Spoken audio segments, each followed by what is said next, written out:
guys, Lori here. I'm here to do my August TBR. This is the last month that I really have off before I go back to school. I read an incredible amount of books last month, like incredible. I don't think I'm going to get that much reading done, but hey, it could happen. I do actually have a lot of downtime this month, so we will see. But the books for the Time Warp YA book club that they chose was The Bells by Danielle Clayton. This book came out like 2 years ago, I think, and the second book is actually out. But if I recall correctly, it is about a group of girls that work as they work in a town with no color. Or no. Yeah, the people are born gray, they are born damned, and the only with the help of the bells are talents can they transform and be made beautiful. This book follows a girl named Camilla, and I think she winds up getting chosen to be a belle, and there's a lot of court intrigue. So this is the book that we are going to be reading. And then I am also going to be finally reading Tower of Dawn by Sarah J. Maas. This is the Kale-themed novel, and I'm so excited for this book. I cannot tell you because Kale is my favorite character. So I'm really curious to see what happens to him in this book. And hopefully my audiobook credit comes through soon because I really will be far behind if I don't start listening to this. But just let's talk about the books that I hope to dive into in August.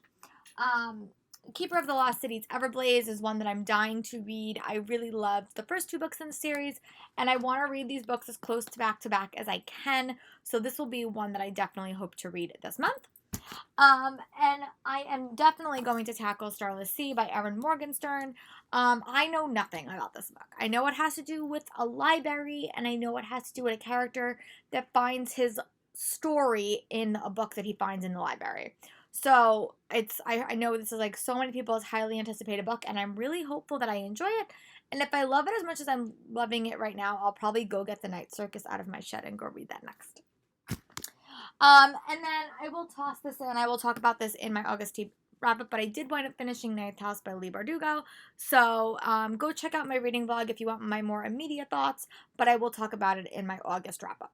I am super excited to dive into The Beautiful by Renee Ahdieh. This is a vampire-themed novel set in New Orleans in 1872. I have heard some people really like it, some people don't like it, some people middle of the road. So I'm really hopeful that I actually enjoy it. I have had a love-hate relationship with vampires since Twilight and Stephenie Meyer, but I'm hopeful that Renee Ahdieh can turn me around, and I'm really excited to dive into this read. This is a holdover from The Reading Rush Sadie by Courtney Summers, and I do actually have the audiobook, and I actually got a pretty good amount into it. So I'm actually going to keep listening to the audiobook.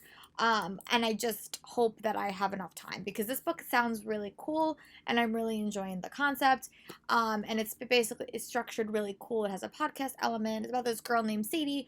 Her sister was murdered and she's on a quest for vengeance. And then the other part of the book is a podcast explaining the story to an audience, which I think is really cool.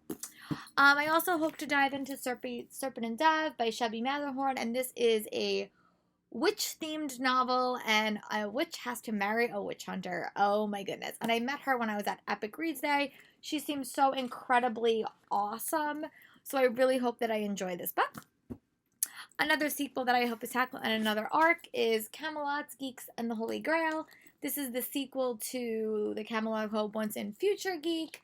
And I really hope that I enjoy this book. The first one was so cute. I don't actually know anything that happens. I know that there is a baby dragon that is involved. That's the only thing that I know. But I really did like the first one, and I flew through it, so hopefully I have a similar results for this one. And I normally try to read a lot of contemporaries in the summer. It has not proven to be the case this summer, but this is The Heir and the Spare, and I think this is about she falls for a boy that turns out to be a prince. In fact, second in line to the throne, Edmund is wonderful, even though loving him can be a royal pain. From the demands of his family to his stuck-up heiress who thinks she should be the one to win Edmund's heart. All that is up to side, however, when the riddle of Evie's past surfaces, the new couple becomes obsessed with figuring out who real Evie is, with the suspicion that the truth will be a shocker. So that sounds really cool, and I love royal-themed novels. Oh, and The American Royals is not on this TBR, but that is another one that I would love to read this month because it comes out in September. So The American Royal by Catherine McGee is another book that should be on this TBR.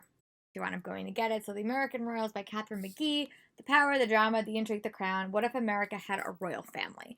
That just sounds so cool, and I almost got trampled trying to get this book, so I actually do want to read it. And here's some Owl Crate books that I'm trying to be better at. I'm trying to read the book of the month every month and then read backlist. So Spin the Dawn by Elizabeth Lim was the Owl Crate book for July. A Gifted Tailor in Disguise, 3 Legendary Dresses, The Competition of a Lifetime.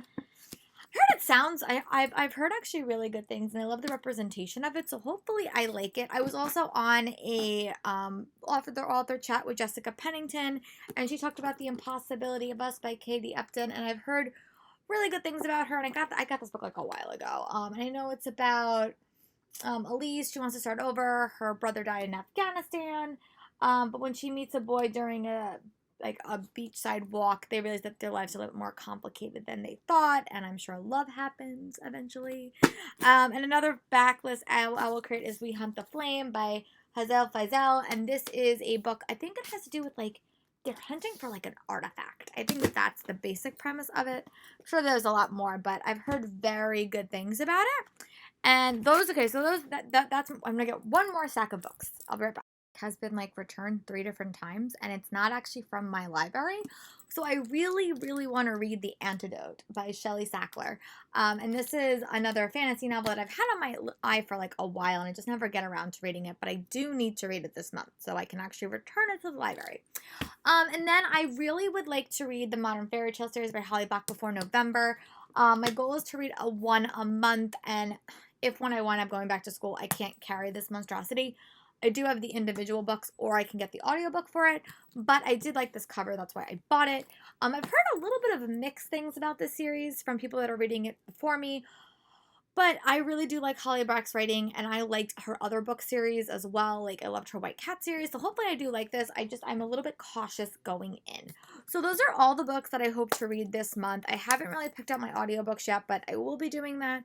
But yeah, let me know in the comments what are some books you hope to read this month, and I will talk to you guys later for another update. Bye.